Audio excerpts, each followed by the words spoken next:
Greater Noida के अखलाक lynching case में उत्तर प्रदेश सरकार को एक बड़ा कानूनी झटका लगा है। सूरजपुर की जिला अदालत ने लिंचिंग आरोपियों के खिलाफ मुकदमा वापस लेने से जुड़ी योगी सरकार की याचिका को खारिज कर दिया है। जो याचिका मुकदमा वापस लेने के लिए दायर की गई थी उसे अदालत ने साफ कर दिया है कि यह मामला बंद नहीं होगा और आरोपियों के खिलाफ ट्रायल जारी रहेगा।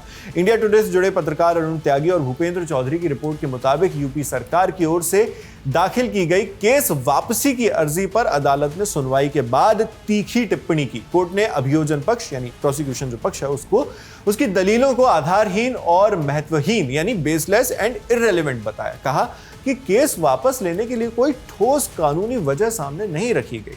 इस फैसले के साथ ही यह साफ हो गया है कि उत्तर प्रदेश की योगी सरकार की वो कोशिश जिसके जरिए अखलाक लिंचिंग के आरोपियों को राहत दिलाने की बात कही जा रही थी, अब कानूनी तौर पर आगे नहीं बढ़ पाएगी। यह याचिका यूपी सरकार ने अक्टूबर 2025 में ट्रायल कोर्ट में दाखिल की थी। सुनवाई के लिए 18 दिसंबर की तारीख तय हुई। सरकार की दलील थी कि गवाहों के बयानों में विरोधाभास है, इसलिए मुकदमे को आगे बढ़ाने का कोई ठोस आधार नहीं बचता।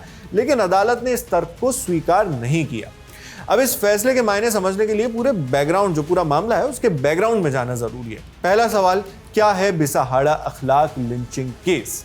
28 सितंबर 2015 रात करीब 10 बजे उत्तर प्रदेश के दादरी के पास मौजूद बिसाहाड़ा गांव में मोहम्मद अखलाक अपने घर पर सो रहे थे। तभी गांव में भीड़ इकट्ठी हो गई। कहा गया कि गांव से एक बछड़ा गायब हुआ है।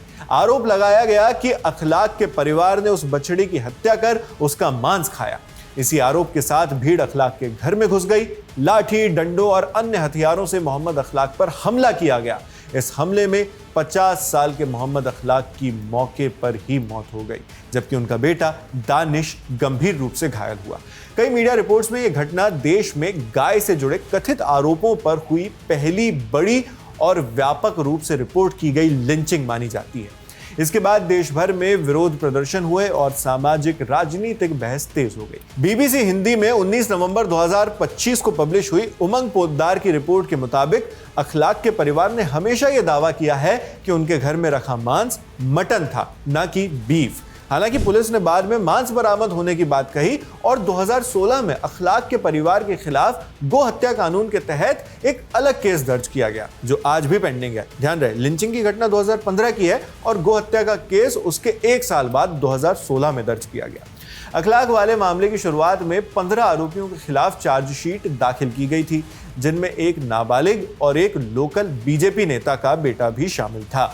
बाद में 4 और आरोपियों को जोड़ा गया। इसके साथ आरोपियों की कुल संख्या 19 हो गई। इनमें से एक आरोपी की 2016 में मौत हो चुकी है। बीबीसी हिंदी के मुताबिक सभी आरोपी फिलहाल जमानत पर बाहर हैं।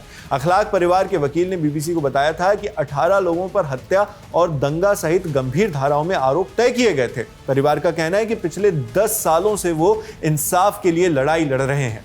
अखलाक के छोटे भाई जान मोहम्मद कहते हैं, हमें कभी नहीं लगा था कि 10 साल की हमारी लड़ाई को इस तरह खत्म करने की कोशिश की जाएगी। परिवार ने हत्या के बाद गांव छोड़ दिया था और अब तक वापस नहीं लौटा है। उनका कहना है कि यूपी सरकार ने केस वापस लेने की जो कोशिश की है उसकी वजह से सुरक्षा को लेकर उनका डर और बढ़ गया है।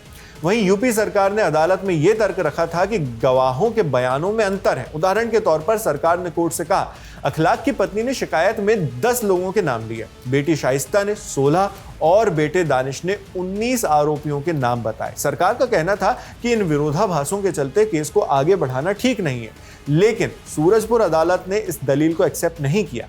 कोर्ट का मानना है कि प्रोसिक्यूशन या अभियोजन की अर्जी में ऐसा कोई ठोस आधार नहीं है जिसके चलते इतने गंभीर मामले को वापस लिया जा सके। ऐसे में इस फैसले के बाद यह साफ है कि बिसाहाड़ा अखलाक लिंचिंग केस में ट्रायल तो जारी रहने वाला है। आरोपियों के खिलाफ न्यायिक प्रक्रिया पर अब कोई रोक नहीं है, मगर फिर भी अब एक सवाल और पूछा जाने लगा है कि जिस प्रोसिक्यूशन पक्ष को अखलाक के लिए इंसाफ दिलाना था और उसके मुलजिमों के खिलाफ ट्रायल करना था, अगर वही अभियोजन पक्ष केस वापस लेने की याचिका दायर करता है तो वो किस तरह आगे की जांच करेगा, कौन से सबूत इकट्ठे करेगा और कैसे गवाह को अदालत तक लाएगा।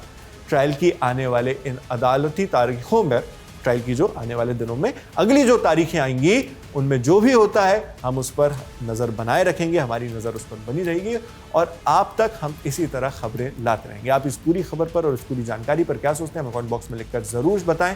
मैं हूं शेख नावेद, देखते रहिए दी लंदन टॉप।